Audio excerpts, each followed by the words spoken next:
नमस्कार दोस्तों, स्वागत है आप सभी का आरबीएससी इंग्लिश क्लासेस में। जैसा कि आप सबको पता होगा कि आपका 40% सिलेबस जो है कम हो गया है।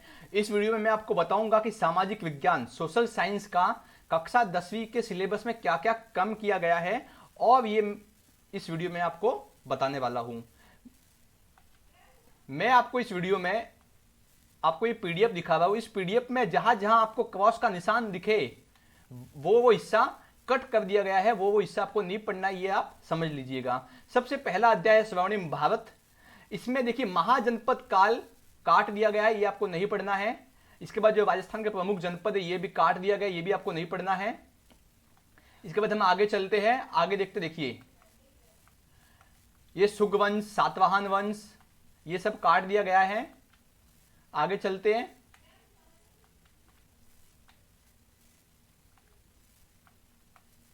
ये पाल वंश, राष्ट्रकूट वंश, ये गुर्जर प्रतिहा वंश, ये सब कुछ भी काट दिया है, ये भी आपको नहीं पढ़ना है। चोल वंश नहीं पढ़ना है, चोल प्रशासन नहीं पढ़ना है, ये भी आपको कुछ पढ़ना नहीं है।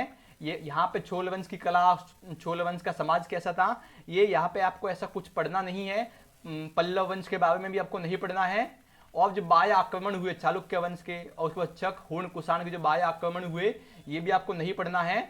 इसके बाद ये कुषाण वंश हो गया, हुण वंश हो गया, और कनिष्क के बारे में भी आपको नहीं पढ़ना है, और आत्मसातीकरण ये भी आपको नहीं पढ़ना है। तो पहले अध्याय से बहुत कुछ टॉपिक जो है काट दिए गए हैं। हमने देखा कि पहले अध्याय में सिर्फ अशोक का और जो गुप्त कालीन शासन था वही मुख्य रूप से था, तो उसी को ही रखा है। अब देखते हैं दूसरे अध्याय में क्या क्या काटा है, क्या क्या रखा है। ठीक है, तो दूसरे अध्याय में जो मुगल और जो दिल्ली सल्तनत है उसमें से कुछ कुछ भी नहीं काटा है। दूसरे अध्याय में मुख्यतः कहा, देखिए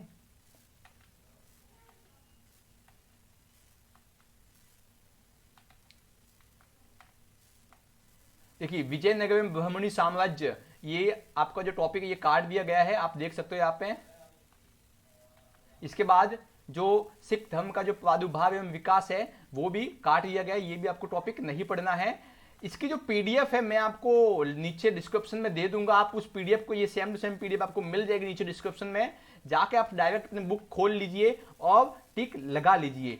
इस वीडियो में मैं ज़्यादा लंबा नहीं करना चाहता, इसलिए मैं इसको फटाफट बना रहा हूँ। और देखिए अंग्रेजों और मराठा के बीच में जो संघर्ष हुआ, जिसको मैसूर संघर्ष के नाम से जानते हैं, वो भी काट दिया गया है।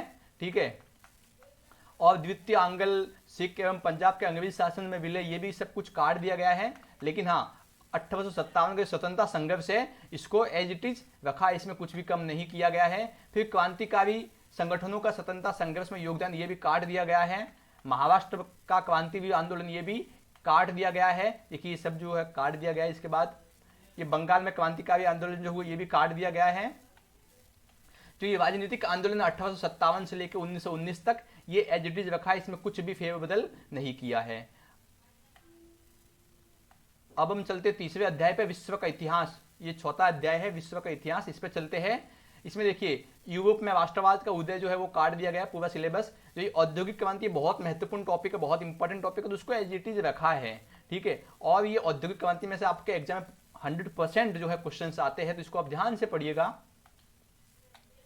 इसके बाद देखिए जर्मनी और इटली का जो एकीकरण था, ये भी काट दिया गया है। कि जर्मनी और इटली का एक कैसे हुए, पहले अलग अलग थे दोनों, एक कैसे हो गए, वो सब भी काट दिया गया है। देखिए ठीक है, यहाँ पे ये पेज नंबर 66, ये भी पूरा काट दिया गया है, ये भी पूरा काट दिया गया है। देखिए अभी लोकतंत्र जो 5वां पार्ट है, जो आपके राजनीतिक विज्ञान के जो 5वां पार्ट है, यहाँ पे आते हैं। यहाँ पे जो जितनी भी परिभाषाएं आपको मिलेगी, मतलब इस पार्ट में से आपको एग्जाम में किसी प्रकार कोई भी परिभाषाएं नहीं पूछी जाएगी, तो जितनी परिभाषाएं है वो सभी काट दी गई है। ठीक है, इसके अलावा जो लोकतंत्र संबंधी विभिन्न सिद्धांत है ये भी काट दिए गए। तो देखिए जो विभिन्न सिद्धांत हमने पढ़े थे, कार्ल मार्क्स का सिद्धांत वगैरह जितने हमने पढ़े थे, वो सब भी काट दिए गए हैं। ठीक है, मैंने आपको पहले ही बताया था कि राजनीतिक विज्ञान में से जो 3 पार्ट है वो बहुत महत्वपूर्ण पार्ट होते हैं, उसमें से उतना काटा नहीं जाएगा, और वही किया। इन तीनों पार्ट में से कुछ ज्यादातर कुछ भी नहीं काटा। तो 5वें पार्ट में से बहुत थोड़ा सा काटा है। अभी जाते केंद्र सरकार 6ठे पार्ट में, इसमें भी बहुत थोड़ा सा काम चलाओ, जितना हो सकता है उतना काट दिया गया है। ठीक है ना। देखिए उपराष्ट्रपति का काट दिया गया है, किंतु राष्ट्रपति का नहीं काटा। क्यों?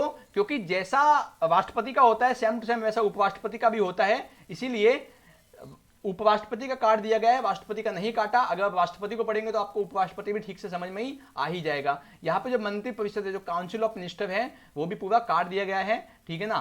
देखिए मंत्री परिषद के पूरा पार्ट ये सब काट दिया गया है। जहां जहां आपको ये लाल लाल क्रॉस दिख रहा है, लाल लाल जो ये दिख रहा है ये लाइन, वो सब समझ लीजिए कि काट दिया गया है। तो छठे पार्ट से 2-3 टॉपिक काटे हैं, ठीक है ना, जो महत्वपूर्ण नहीं हो सकते थे, आपके एग्जाम में आने लायक नहीं थे, वो सब काट दिए गए हैं। 7वें अध्याय में तो आपको मतलब ऐसा कीजिए कि आपको एक तरह से मतलब चॉकलेट दे दी गई कि चलो काट दिया, मतलब इस तरह से बेवकूफ बना दिया, ये तो कहना उचित नहीं होगा, लेकिन हाँ थोड़ा सा टॉपिक काटा, ज्यादा इसमें काटा नहीं है। पहला, राजस्थान विधान परिषद के गठन की प्रक्रिया व वर्तमान स्थिति, ये काट दी गई है, लेकिन देखिए इतना छोटा टॉपिक काटा है। और ये नहीं, अगर ये नहीं काटते ना तो भी हम तो जब पढ़ते तो ऐसे ही हम, कोई भी सब टीचर ऐसे इसके बारे में इन्फॉर्मेशन तो दे ही देता है, तो इसको काट के कुछ मतलब कुछ बड़ा फायदा कुछ है नहीं, इसको पढ़े या ना पढ़े ठीक वैसे ही होता है ये तो। आगे देखते हैं हम आगे क्या है। तो देखिए 7वें पार्ट में से कुछ काटा बिल्कुल भी नहीं है, बहुत कम काटा है। 8वां पार्ट जो था वो एज इट इज रखा है, सेम टू सेम, इसमें से एक शब्द भी कम नहीं किया है। तो अब हम सीधा आते हैं 9वें पार्ट पे।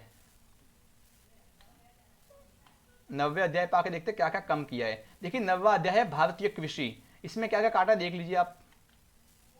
भारत की प्रमुख दलहन फसलें, जो भारत की जो प्रमुख दाल की फसलें होती है, वो पूरा हिस्सा जो है काट दिया गया, इतना काट दिया। देखिए आगे और क्या क्या काटा देखते हैं।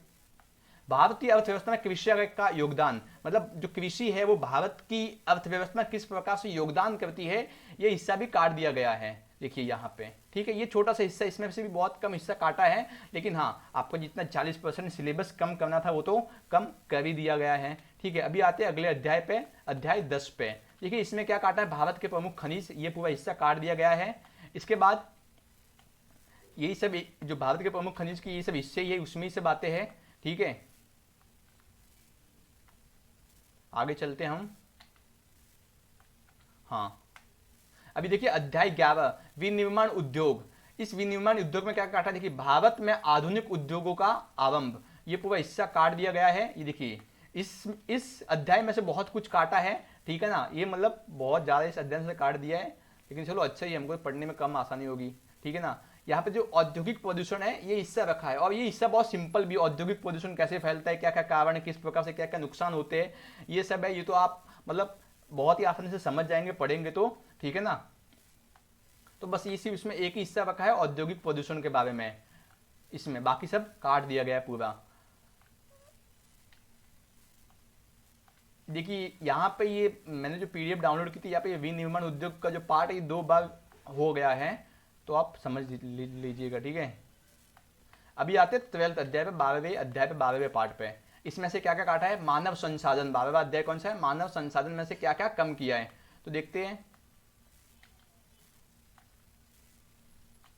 इस अध्याय जो मानव संसाधन का अध्याय, इसमें देखिए जनसंख्या की जो समस्याएं होती है, जो जनसंख्या संबंधित जो समस्या होती है कि जनसंख्या, ज्यादा जनसंख्या होने पर कौन कौन सी समस्या आती है, ये वाला हिस्सा पूरा काट दिया गया है, ठीक है ना। इसके बाद जो नगरीकरण वगैरह जो होते हैं ये भी काट दिया गया, जनसंख्या नीति है, फिर राजस्थान की जनसंख्या नीति, ये भी हिस्सा काट दिया गया है। तो इसमें से भी लगभग आधा पार्ट जो है आपका ऐसे ही उड़ा दिया गया, काट दिया गया है।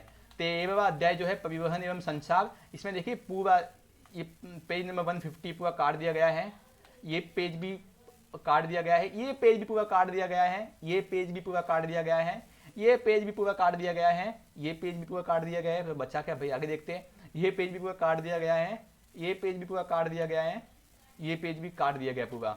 मतलब कि एक तरह से ये पूरा अध्याय जो है, ये पूरा पार्ट ही आपका उड़ा दिया गया है, ये पार्ट आपको पढ़ना ही नहीं है। जो 13वां पार्ट है वो पूरा का पूरा काट दिया है, वो पार्ट आपको बिल्कुल भी नहीं पढ़ना है।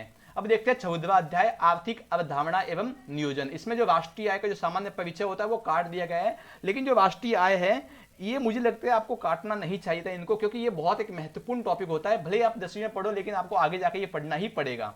तो ये इसकी जगह कोई कुछ और काट दे तो अच्छा रहता, लेकिन चलो काट दिया, क्या करना, क्या कर सकते अभी हम, ठीक है ना। इतना देखिए, इतना हिस्सा काट दिया गया, ठीक है ना। जो राष्ट्रीय आय का जो परिचय होता है इसमें इतना हिस्सा काट दिया गया। आर्थिक विकास को एज इट इज रखा है। आगे इसमें क्या काटा है, इसमें कुछ नहीं काटा, ठीक है। अभी आते हैं हम 15वें अध्याय पे, भारतीय अर्थव्यवस्था की विशेषताएं एवं नवीन प्रवृत्तियां। तो इसमें देखिए, इसमें क्या क्या काट दिया गया है, भारतीय अर्थव्यवस्था में अविकसित अर्थव्यवस्था के जो रूप होते हैं वो पूरा काट दिया गया है इसमें। ये भी पूरा जो है काट दिया गया हिस्सा, इसमें भी ये पूरा पेज जो है काट दिया गया है। इसमें देखिए इतना काटा है, सिर्फ जो आर्थिक सुधार है वो रखा है, ठीक है ना। और इसके बाद इस पूरे पार्ट में कुछ नहीं काटा, इतना जो आर्थिक सुधार जो है यही हिस्सा रखा है, बाकी इसके अलावा सब काट दिया गया इस पार्ट से। 16वां अध्याय क्या है, देखिए 16वां अध्याय भारतीय अर्थव्यवस्था के समक्ष चुनौतियां, मतलब भारतीय की जो अर्थव्यवस्था है, भारत की जो अर्थव्यवस्था इकोनॉमी है उसके समक्ष कौन कौन सी मुसीबतें है, कौन कौन सी चुनौतियां है वो। तो उसमें देखिए मूल्य वृद्धि या मुद्रास्फीति, ये पूरा हिस्सा काट दिया गया है, ये भी पूरा काट दिया गया है, ये भी पूरा काट दिया गया। सिर्फ गरीबी का जो कॉन्सेप्ट है वो रखा है, और इसके अलावा एक और कॉन्सेप्ट रखा है बेरोजगारी का कॉन्सेप्ट। ये दो कॉन्सेप्ट रखे जो आपको बहुत अच्छे से पढ़ने हैं, ठीक है। इसके बाद 17वें अध्याय पे आते हैं। 17वां अध्याय आपका पूरा का पूरा काट दिया गया है, बिल्कुल हाथ लगाने की आवश्यकता नहीं, आप पेन लीजिए और एकदम खबोच डालिए 17वें अध्याय को, क्योंकि पढ़ना ही नहीं है आपको 17 अध्याय, ठीक है। लास्ट में जो देखिए 18वां जो अध्याय है वो सिर्फ 2 मार्क्स का आता है, तो उसको ऐसे ही रखा है, एज इट इज रखा है। उपभोक्ता एवं विभिन्न जागरूकता का तथा सूचना का अधिकार, उसमें कुछ मतलब कुछ ज्यादा कुछ पढ़ना है नहीं, इसलिए सिर्फ 2 मार्क्स का एग्जाम में आएगा, इसलिए इसको एज इट इज ही रखा है, ठीक है। इसके अलावा जो 19वां अध्याय इसको भी एज इट इज रखा है, ये भी कुछ ज्यादा मतलब 2 मार्क्स के एग्जाम में पूछेगा, इसीलिए तो इसमें भी कुछ ज्यादा अपने को जोर लगाना है नहीं पढ़ने में, ठीक है। इसके बाद जो 20वां अध्याय है स्वच्छता एवं ठोस कचरा का प्रबंधन, ये भी अध्याय एज इट इज रखा गया है, ये भी आपको कुछ पढ़ना है नहीं, ठीक है। तो आपके सामाजिक विज्ञान कक्षा 10वीं में कौन कौन सा क्या क्या कम हुआ इसकी जानकारी आपको मिल चुकी होगी इस वीडियो के माध्यम से। ये जो पीडीएफ, इस पीडीएफ का लिंक मैं नीचे डिस्क्रिप्शन में दे देता हूं, ताकि आप वहां से डाउनलोड कीजिए, उस पीडीएफ को खोलिए, एक साइड बुक खोलिए और बुक में टिक करते जाइए क्या क्या हमको नहीं पढ़ना है, ठीक है। तो सबसे पहली बात कि आप चैनल को सब्सक्राइब कीजिए, ताकि आपको आप बीएससी के स्टूडेंट हो उनको तो 100% बहुत ही सहायता मिलेगी इस चैनल के माध्यम से। आपकी जो 10वीं कक्षा है बहुत ही अच्छे से आपकी बोर्ड की एग्जाम हो जाएगी, क्योंकि हम सब कुछ इस चैनल पर आपको दे रहे हैं। इसलिए आपको करना क्या है, सिर्फ और सिर्फ सब्सक्राइब करना है चैनल को, वीडियो को लाइक कीजिए, अपने दोस्तों को भी शेयर कीजिए, ताकि उनको भी पता चल सके कि क्या क्या कम हुआ है सामाजिक विज्ञान में, ठीक है। तो आज के लिए बस इतना ही, धन्यवाद।